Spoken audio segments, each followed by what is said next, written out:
ఏపీలో ఎన్నికలేమో గాని పార్టీలకు అభ్యర్థుల ఎంపికతో తల ప్రాణం తోకలోకి వచ్చేలా ఉంది. ఒక్కో నియోజకవర్గానికి ఇద్దరు ముగ్గురు పోటీ పడుతున్నారు. అధినేతలు మాత్రం ఏం చేస్తారు? ఎవ్వరికి సీటు ఇవ్వాలో తేల్చలేక ఉక్కిరి బిక్కిరవుతున్నారు. ముఖ్యంగా వైసీపీ టీడీపీ ఈ సమస్యతో సతమతమవుతోంది. ఇందులో భాగంగానే ఒక్క స్థానానికి అభ్యర్థి ఎంపికలో తెలుగుదేశం పార్టీ తర్జన భర్జన పడుతోంది. అదేంటో ఇప్పుడు చూద్దాం. గజం కేవలం 15,500 రూపాయలతో 150 గజాల భూమి కేవలం 23 లక్షలు మాత్రమే. అసెంబ్లీ ఎన్నికలకు సమయం దగ్గర పడుతున్న కొద్దీ ఏపీ రాజకీయాల్లో హీట్ డిగ్రీల సెల్సియస్తో కొల్చేలా పెరుగుతోంది. అభ్యర్థుల ఎంపిక విషయంలో వైసీపీ ఓ అడుగు ముందుందనే చెప్పాలి. టీడీపీ జనసేన కూటమి మాత్రం క్యాండిడేట్ల వడపోత బాగా చేస్తోంది. అయితే టీడీపీ జనసేన లీడర్లు మాత్రం టికెట్ల కోసం అధిష్టానంపై బాగా ఒత్తిడి చేస్తున్నారు. ఇంకా చెప్పాలంటే ఓ రేంజ్లో ప్రయత్నాలు చేస్తున్నారు. అలాంటి నియోజకవర్గమే Vijayawada west. Vijayawada west seat కోసం టీడీపీ జనసేన నేతల ప్రెజర్ మామూలుగా లేదు. టీడీపీ నుంచి బుద్దా వెంకన్న, మైనార్టీ నేత జలీల్ ఖాన్ పోటీ పడుతుంటే జనసేన నుంచి పోతిన మహేష్ రేసులో ఉన్నారు.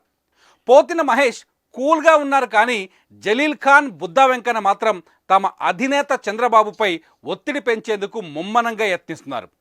బుద్దా వెంకన్న అయితే విజయవాడలోని పశ్చిమ నియోజకవర్గంలో తన ఇంటి నుంచి కనకదుర్గమ్మ గుడి వరకు భారీ ర్యాలీ చేశారు. తెలుగుదేశం కోసం తాను కష్టపడి పనిచేస్తున్నానని, తన సేవలను గుర్తించి టికెట్ తనకే ఇవ్వాలని డిమాండ్ చేసినంత పనిచేశారు.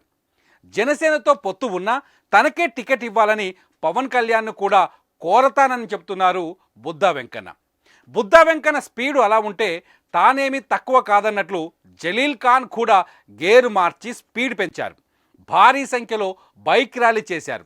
తనకు టికెట్ ఇవ్వకపోతే తన అనుచరులు ఆత్మహత్య చేసుకుంటారేమోనంటూ బెదిరించినంత పనిచేశారు జలీల్ ఖాన్. అభివృద్ధి కోసమే అప్పట్లో వైసీపీని వదిలి టీడీపీలో జాయిన్ అయ్యానన్న ఆయన మైనార్టీలకు టికెట్ కోసం అవసరమైతే పవన్ను కలిసి పరిస్థితిని వివరిస్తానని ఈయన కూడా చెప్పారు. ఇంతకీ జలీల్ ఖాన్ ఎవరో తెలుసు కదా? అదేనండి, బీకామ్ ఫిజిక్స్. అప్పట్లో వైరల్. సరేలే, ఆ సంగతి పక్కన పెడితే టీడీపీ జనసేన పొత్తులో భాగంగా విజయవాడలో ఓ సీటు జనసేనకు కేటాయించే అవకాశం ఉందని ప్రచారం జరుగుతోంది. జనసేన నేత పోతిన మహేష్ ఆశలు పెట్టుకున్నారు. తనకే టికెట్ వస్తుందనే ధీమాతో ఉన్నారట. ఈ పరిస్థితుల్లో బుద్దా వెంకన్న, జలీల్ ఖాన్ బల ప్రదర్శన జనసేన నేతలను సైతం కలవరపెడుతోంది. 2019 ఎన్నికల్లో విజయవాడ వెస్ట్ నుంచి వైసీపీ తరఫున వెల్లంపల్లి శ్రీనివాస్ గెలిచారు. అయితే ఇన్ఛార్జీల మార్పుతో వెల్లంపల్లిని జగన్ విజయవాడ సెంట్రల్ నియోజకవర్గానికి మార్చారు. దీంతో వెల్లంపల్లి కాస్త అసంతృప్తిగానే ఉన్నట్లు సమాచారం.